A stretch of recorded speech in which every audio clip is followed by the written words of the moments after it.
Right, good evening and welcome, Silver Punks. I thought today, well, this evening we'd have a little chat. Well, more of me just talking to camera and expressing some of my views and thoughts, and I'll have a little drink. Got my Iron Brew Extra Tropical. Never had it before, not sure what it's going to be like. I like Iron Brew, but not sure about Tropical. I wouldn't really call Scotland the tropics, but there you go. But Iron Brew made from the old girders. So we'll have some of that in my nice glass, because you know. And as you can see, a selection of the bits and pieces we've made here at Silver Punk, and I just thought we'd have a little bit of a chat about prices and, you know, values, as it were. Hand-poured silver, it's not everybody's cup of tea, if we're honest. Some people just like generic silver bullion for investment purposes, and I totally understand it and get it. And with those, you're just going on the intrinsic value of the metal. But I'd like to discuss the beauty and of just hand-poured silver. Now, I'm not necessarily talking about this in front of me, because obviously we're very much beginners, novice, not the best quality in the world, as you can see, but it's starting to get there. There is some really, really good silver producers out there. So it's more about their items, really, and the premiums you can put on it. Obviously, if you're just buying generic silver bars and rounds, you're investing in the actual intrinsic value of the silver, the weight. That's all you're buying. And I think the market undervalues this remarkable commodity of hand-poured silver and the artistry and the work that goes in it. And I'd like to put forward the idea that it's got to have a higher premium than it gets. When you look at the spot price of the silver, I think it needs to be a minimum of 50% more for the you know, for some of the guys out there. I mean, I see some guys charging 36 quid an ounce, and for some of the creations they do, it's nothing. It really is nothing. It should be a lot more for the quality of work that they do. I mean, obviously, if you're a beginner and starting off, if you know, if you can get 70-80p a gram, which, you know, you're doing well, aren't you, for lower end producers. But if you're at top of your game, it should be more. You should be getting 50-60% above spot at current prices. And I just feel, why the premium?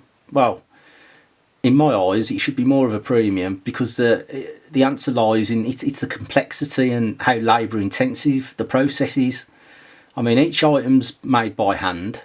You've got to acquire the silver to start with, the pure silver. Then you've got to heat it up so it's in a molten state. Then once you've got the metal to a liquid, you got to manually pour it, be it into moulds, graphite moulds, or into casting sand. Now that requires precision and expertise, something that you have to learn over weeks, months, and even years doing it.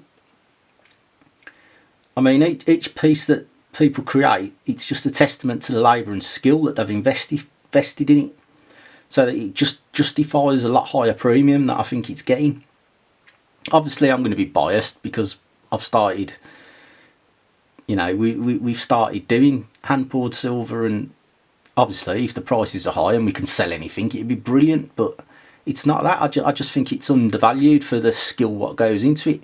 If you look back in Victorian times and the silversmiths back then, you know, the artistry, you know, the hammering they used to do, and the foliate scroll, you know, chasing of the items. And now it is worth quite a good premium, some of it. So I think this, not a modern craze, I wouldn't like to call it a modern craze, but this newer artistry of pouring it yourself, like in sheds and stuff, it really is a bit of a cottage industry and a bit more arts and crafts, going back to the roots. And I think it should have a premium. I think we should go away from the mass-produced stuff. But again, I'm going to be biased, aren't I? Because it's something that I like. I mean, so, looks like Iron Brew. Look, it's got that orangey colour. Oh, I can smell it. Oh. Now, moreover, the hand-poured stuff stands out for its uniqueness. No two pieces are identical. I mean, even these guys, even if they were all toned exactly the same colour, they'd all be unique. because there's differences. Each pore's different, the way it goes in the mould. Like these two, they look identical, but they're not. They've got different birthmarks. They're all, it's all different. So in an era of mass production, where products all look the same, the hand poured stuff offers a refreshing change in my view. I mean, the individuality alone merits a lot higher premium than people are getting in my view.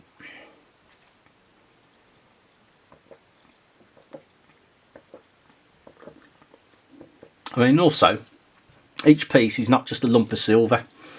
It's more like a canvas, which the artisans that make it showcase the creativity.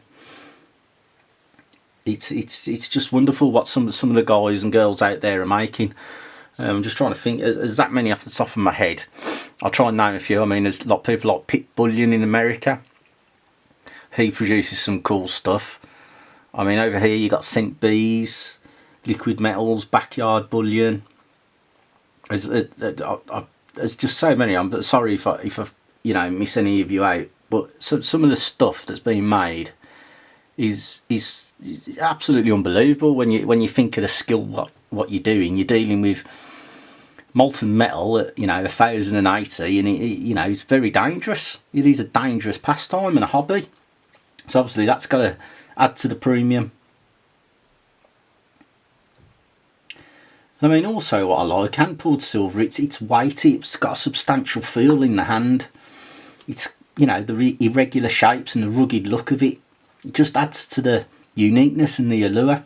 It's got a tactile quality, and I think many collectors and investors would find it irresistible if they just had more of it and held more of it. I mean, one of something really doesn't do it justice. You need a big collection to see. I mean, this is only a small little collection, but one of them on their own doesn't look nothing. But when you've got a big group, a big stack of it, then it really does come into its own. Lastly, and perhaps most importantly in my view, all the hand poured silver stuff, it carries a narrative, a story if you like. It can be made from a small family run business or to a lone artisan in a shed. Every piece has a story. Every pourer has a different story, why they started, how they started. The narratives are just human connections, and you can't undervalue that. I think they add significant weight to the argument that the premium should be higher on some of this stuff. I mean, you got dudes out there in America, the Bunker Bullion, the Pit Bullion, like I said. There's a chap called Mr. Zeke. I watched his YouTube videos, absolutely brilliant. Some of the stuff he used to do, Tree of Life designs. It's just silver to burn. There's lots of people out there doing it, and the quality is just unbelievable, and I just think it's undervalued. That's what I'm trying to say, I think, in this little rant. Well, not rant, but chat. This Silverpunk chat. I think it's undervalued. When you look at some of the bits out there to a generic round or a bar, I think it needs more of a premium, if I'm honest.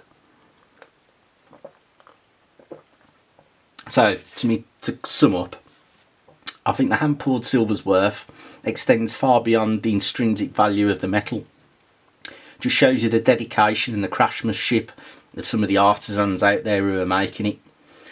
The tactile appeal of each piece, the story that comes with every creation.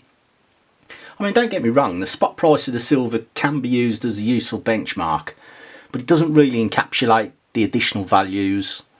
I just think the premiums need to be higher on the hand poured stuff.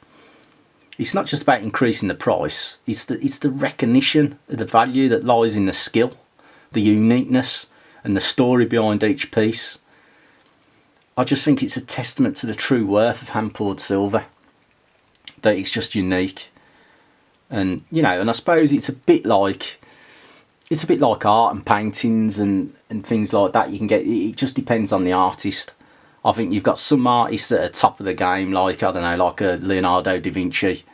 You're going to get silver pourers in that standard, aren't you? Then you're also going to get silver pourers starting out, like ourselves, that are more like your Sunday afternoon arts and crafts, just have a go at it.